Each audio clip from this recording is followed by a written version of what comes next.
Hello, everybody, and welcome to our first episode of the YYC Real Estate Show. We are your hosts. My name is Shiraz Anwar. To my left is Zach Fulton. To my right is Sebastian Kabir Herrera. And we will provide you with weekly updates in real estate and also current event discussions. Excited? First one, boys? We're going to have some fun, fellas. Oh, yeah. Awesome. Zach, introduce yourself to everyone. Yeah, so like you said, my name is Zach Fulton. I'm a realtor with the Green Group, like these guys are with eXp Realty. I lived in Calgary all my life. Fun fact about me is I played hockey since I was 2 years old. I think that mentality kind of took me into the team atmosphere here. And I joined real estate because I loved helping people in past jobs. And I've always had an eye for different aspects of different homes. And I want to use that and to input that and make a career out of it. So that's why I'm in real estate. Myself, Shiraz Anwar, came here in 1989 from Pakistan with my family. Got into real estate in my early 20s because I was about to purchase my first home, so I thought I'd represent myself. And that led me down a nice path of helping my friends and family, which then forced me into becoming a full-time real estate agent. I've been in the game 16 years now. I trade in all three sectors: commercial, agricultural, residential. And fun fact about me is I'm also in but I don't like to tell people. He doesn't want to be used too much, so there you go. Sebastian? Yeah, my name is Sebastian Kabir Herrera. I lived in Calgary for about 20 years. Before that, I was born in Toronto, and I've been a realtor since 2018. I joined because I've been in real estate almost all my life. My dad would flip, build houses, right? So it's just kind of an obvious career path for me, and I've loved it ever since, and it's exciting, fun, and yeah. Awesome. Well, the reason obviously everyone's here and hopefully tuning in is we're going to give you live, up-to-date weekly updates what's happening in Calgary. So as of today, right now, there is only 1,155 detached homes for sale. So it's a record low inventory. Apartments, there's only 741 in Calgary. Townhouses, there's only 263. And attached homes, there is only 211. Combined, right now, active properties for sale are only 2,348, whereas the average is usually double that. So record low inventory, as we all know here on our team, we put something up for sale, sells day one, competing offers. So, it's an exciting time for us. So. Yeah, it is for sure. I just want to dive into that a bit more. Sure. With the record low inventory and kind of what that means, and to people listening. Obviously, like you just said, we've all had some previous listings in the last couple of months here, and as a listing agent, the biggest thing I've noticed with his low inventory, as you guys probably have too, is exactly what he said. It's if you list on Friday, you're getting those showings through Saturday and Sunday. And by Sunday night, you're in competing offers. Obviously, as you guys can speak to that, as a seller, that's an amazing time to sell. Record low inventory means that there's not much to look at for the buyer. So when you have a nice home, or even not a great property, it's going to be flying off the shelves. So right, and then another big hurdle for some people out there who are thinking, well, yeah, I'll sell my house for top dollar today, but then I'm in that same boat struggling to find my next home. Yeah. So how we can help you here at the Green Group is we have so many pocket listings, we call them in the industry, off-market properties. If you are struggling, you should reach out to us. I'm actively working with buyers all the time. Tonight I'm showing some off-market ones. They don't have to compete. If they like it, I've set it up directly with the seller. So we have a lot of power and leverage. We are the top 10 team in all of Canada, top 5 in all of Alberta. So, we're pretty excited about that. Awesome. And love helping people, and so you should definitely reach out to us for sure.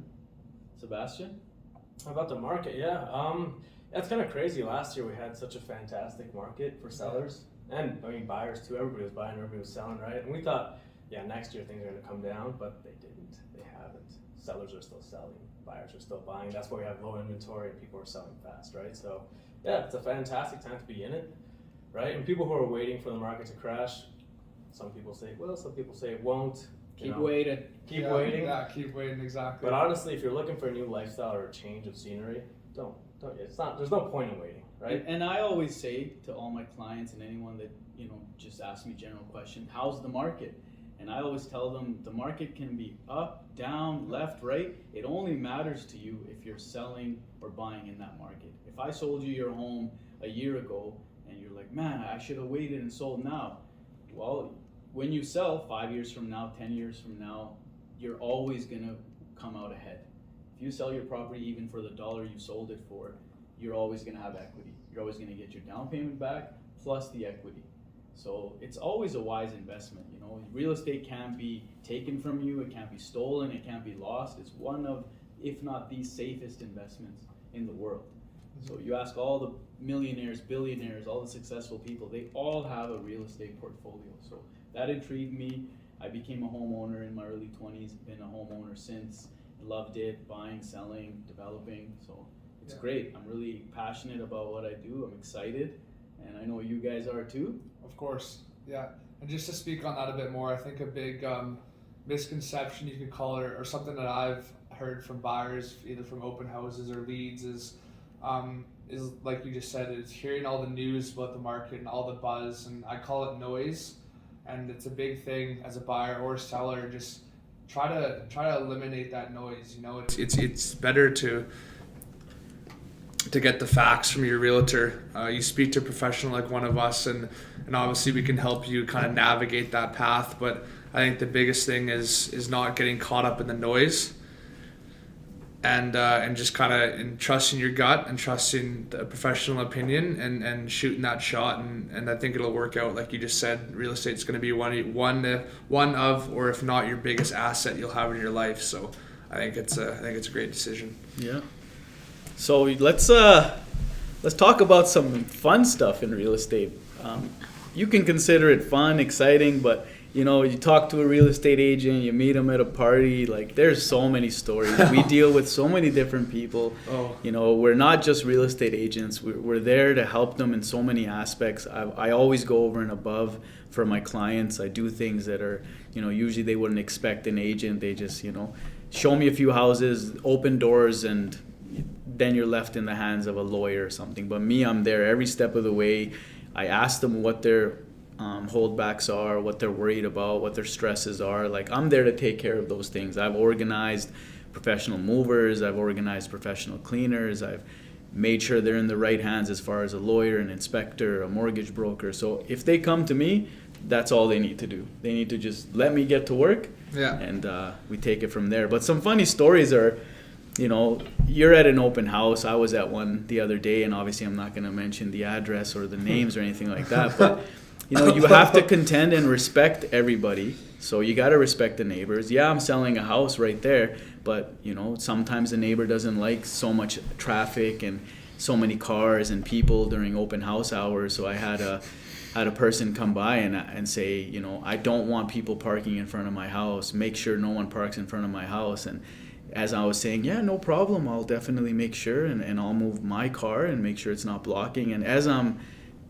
calming this owner down, a neighbor down, a customer that's there to see the house is like, yeah, well, it's a public street and you can park wherever you want. And they started getting into a heated argument, and there I am, like trying to diffuse the situation, and it was just hilarious. So I take them on the tour. We come back downstairs, and this neighbor is now taking a photo of this customer's license plate.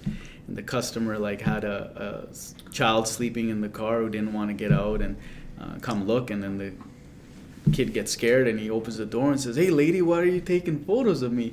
So it was just a funny interaction, a little bit of fireworks at an open house. But you remain positive, you remain professional.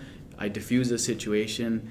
You just kind of, it's like dealing with any client. You gotta identify their motives, ask them questions. And what was her motive? What was she after? She just didn't want people blocking her front of her house, and that's fine, easily resolved.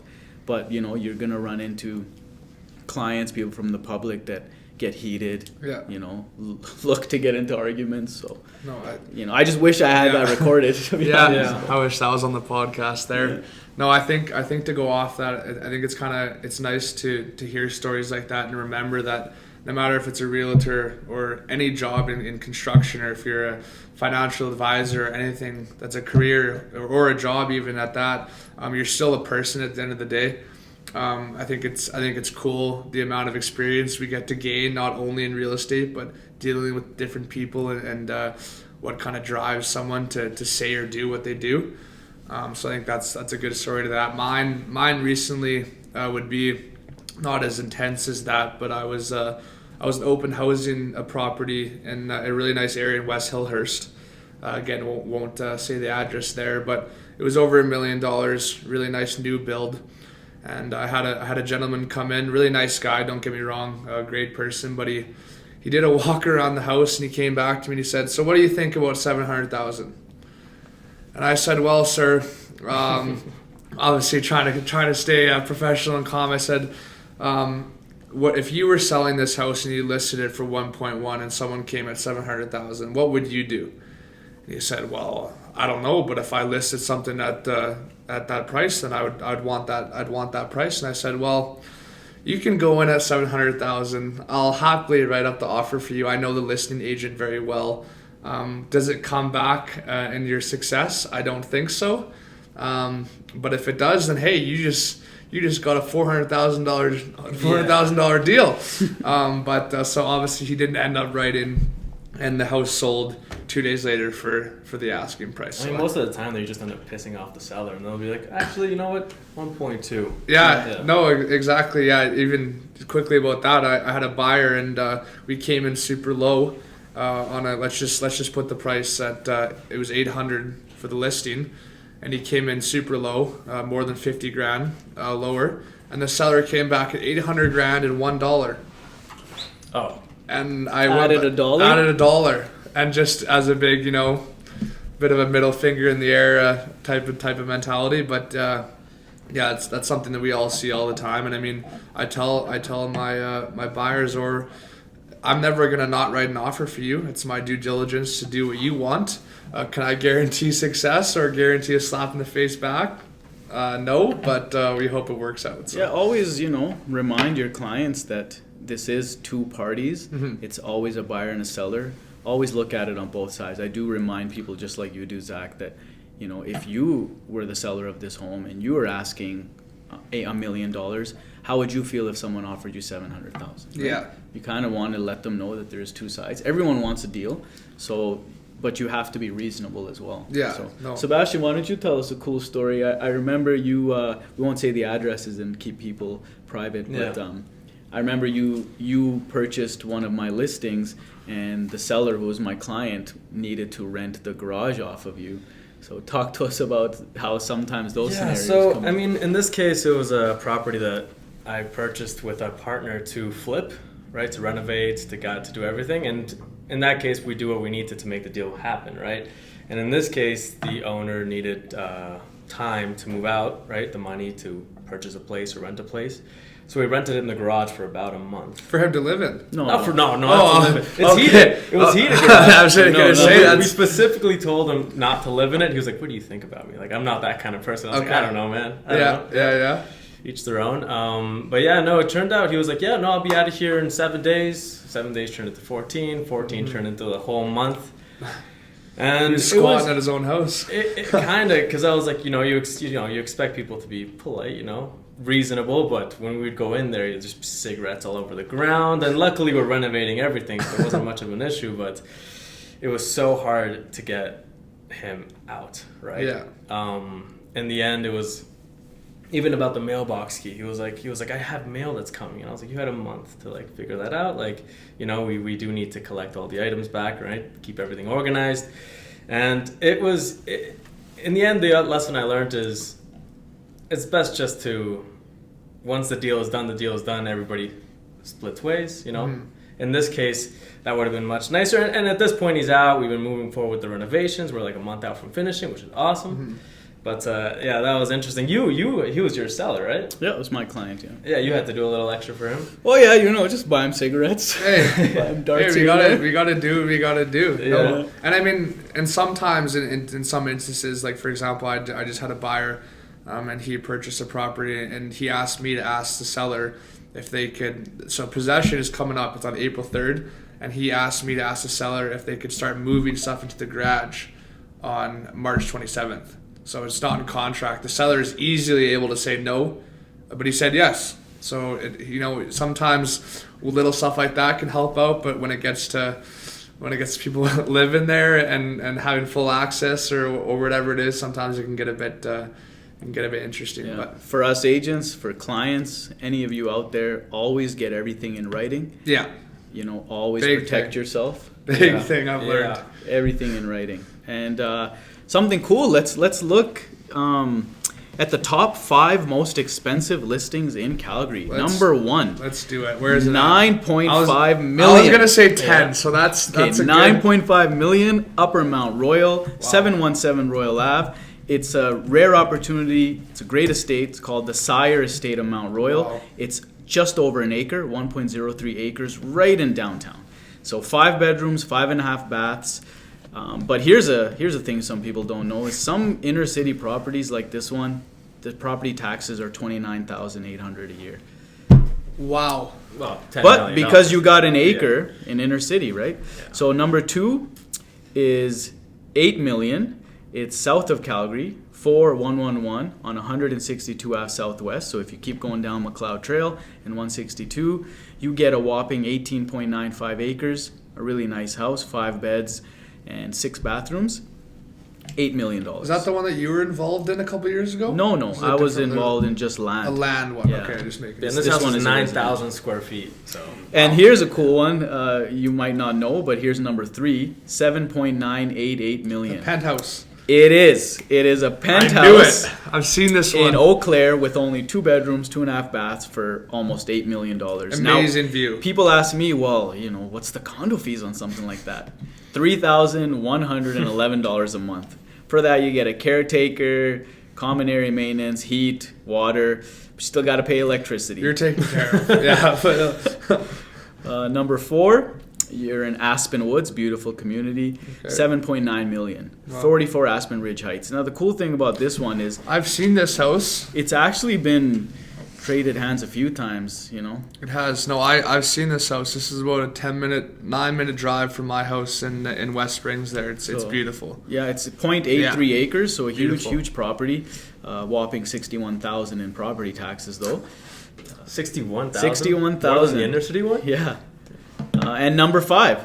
Number 5 is just under 6 million, 5.999. It is also in Eau Claire. It is also a prime location, but a condo. So 2019 built, just under 6 million, and condo fees on this one are $2,684 a month. Wow. So those are the top 5 listings in Calgary. Wow. That's all I can say. Yeah. That's You guys curious to know what those are the top 5 highest priced? You want to see the lowest? yeah. Give me the Okay, lowest. the 5 lowest. Oh, I sold one in this building. 116 3rd Ave in Chinatown. A little 1-bed, 1-bath, 366 square foot, $93,000. Next one, Highland Park. Almost inner city, but just off 4th Street there. Yeah. Highland Park, 2 beds, 1-bath condo for $107,000. Number 3, in downtown, Beltline, $126,000, 2-bed, 1-bath condo. Number 4, in Southwood, 1-bed, 1-bath apartment, $139,000. And finally, number 5, in Forest Lawn, 1-bed, 1-bath, $139,000. So quite a big difference, You Yeah. have Yeah. properties that are multi-million to Yeah. and 93,000. it just shows like that first one near Mount Royal almost at 9.5 mil, and then you have down in the Beltline right downtown, probably I don't know 8 or 9 minutes away, you have something listed at 93,000 in a high-rise building. So it's I've always thought that's kind of cool about real estate, and even for example in Vancouver on the Hastings Street.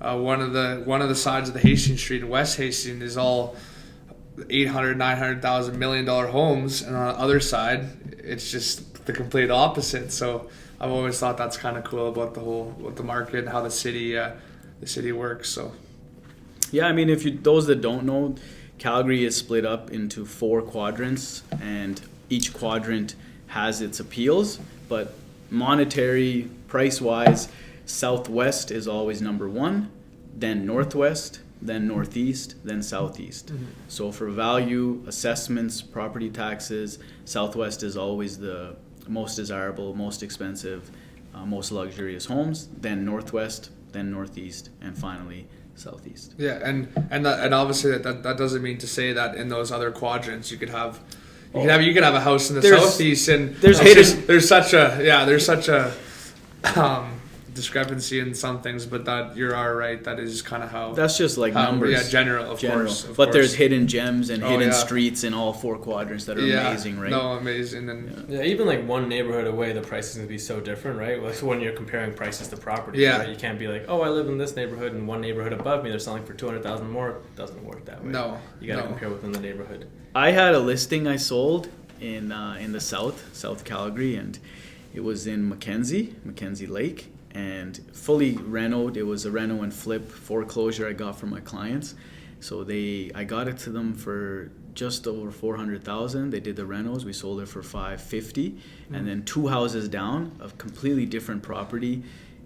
It was not a 2-story walkout, high ceiling. This was a little bi-level, original, no updates. And when I did my CMA, it was for the first time ever in my career. He's like, what? That's the number? There's the door. And he wanted me to leave. Oh. And I was just kind of like, sir, I'm just here reporting the numbers. I mean, if you want me to sell this, this is what the price is today. And he's like, 2 houses down, you just sold that for $550,000. I'm 2 houses away. Mine should be the same price. I said, they're very different properties. Just because you're on the same street doesn't mean you have the same property. So, sellers also need to understand that as well. Just because sale went for $550,000, that was your neighbor's, it doesn't mean you have the same house.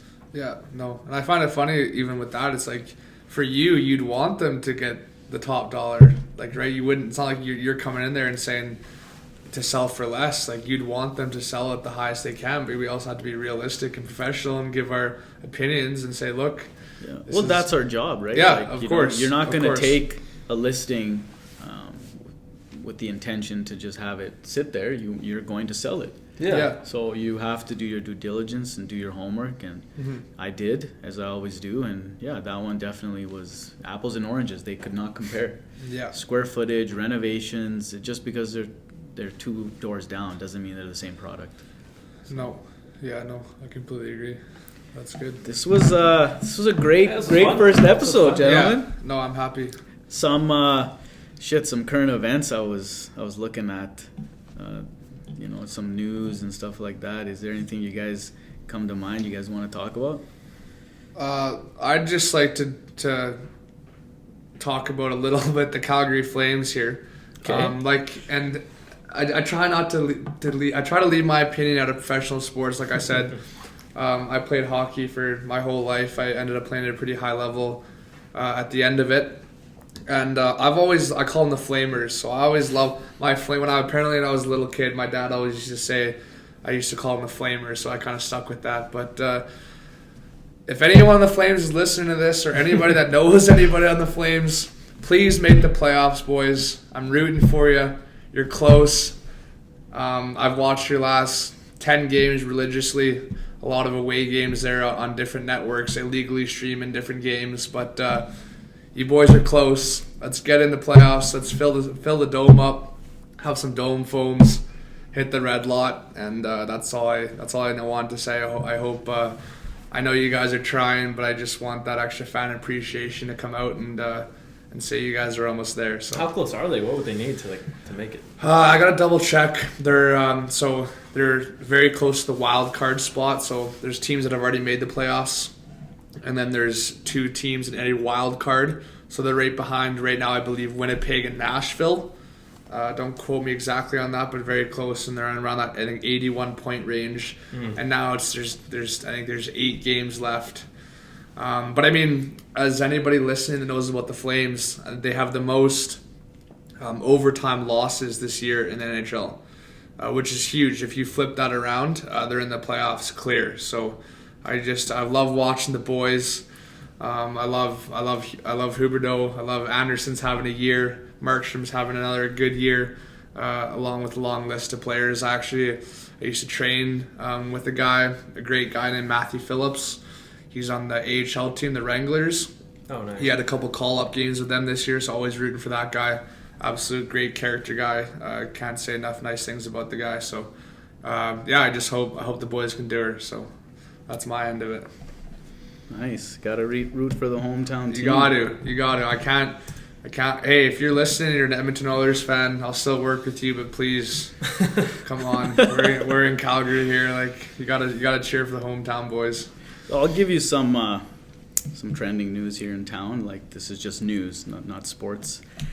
So number one they got here is vandalism rampage disrupts surgeries at the Foothills Medical Center. That's Yes. Wow. 6:40 a.m. Tuesday. See, who City vandalizes Police. a hospital? Like, that's probably the most. Yeah. And then a Calgarian was charged at the border.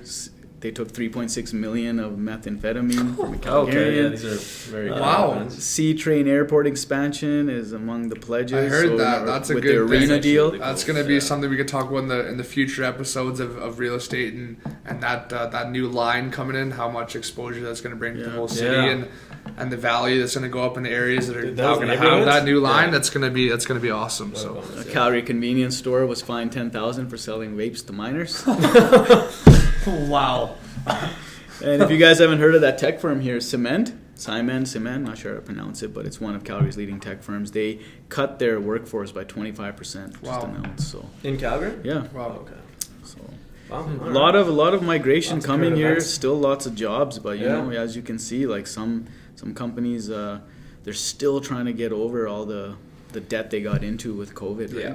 I mean, I touched earlier when I introduced myself having a commercial license. You know, I had a restaurant for sale right in downtown Calgary, and the restaurant market and the hotel industry, those were the two hardest hit during 100%. COVID. So I understand, you know, it's a great location, great business, turnkey, but you know, people still don't have that confidence of getting into the restaurant industry. So it was a tough listing to have. Tough to keep my client updated every week, and then of course the few offers we got weren't close to what they need, so they've just decided to hang on to it. So sometimes that happens, but Yeah. you know, they're still your client. I could sell it down the road, but it was just cool to see how different, you know, dealing with residential and then going into commercial, how different that is. But, Yeah, so many businesses took such a hit. During that, I make it a conscious effort if I'm passing in downtown to go to a local Yeah. place. If I'm going to Subway or a local sandwich shop, I'm gonna go to the local Of family course. the family run. So I think that's a great thing we should all be focusing on if we food's can. way So- better too. Yeah, the food's way better. I agree there. I think that's a great note to wrap it up on. It's been fantastic. First podcast. I think it went great. Awesome. Me too. Yeah. It's only gonna get better. Yeah. So we're gonna be doing it every Thursday, 12:30 range. We're gonna dial that time in for you guys, so it's locked in. But it's gonna be on the Thursday. But it will always be on our YouTube channel, the Yeah. YYC Real Estate Show. You can always see the recorded clips. And if you guys have any questions or there's a specific community or anything you want to know about real estate, you know, shoot us a message and we'll talk about it next week. Yeah. But we hope to see you guys tuned in next week. Yeah, definitely. Awesome, guys. All right. Have a great weekend. That's it. Awesome.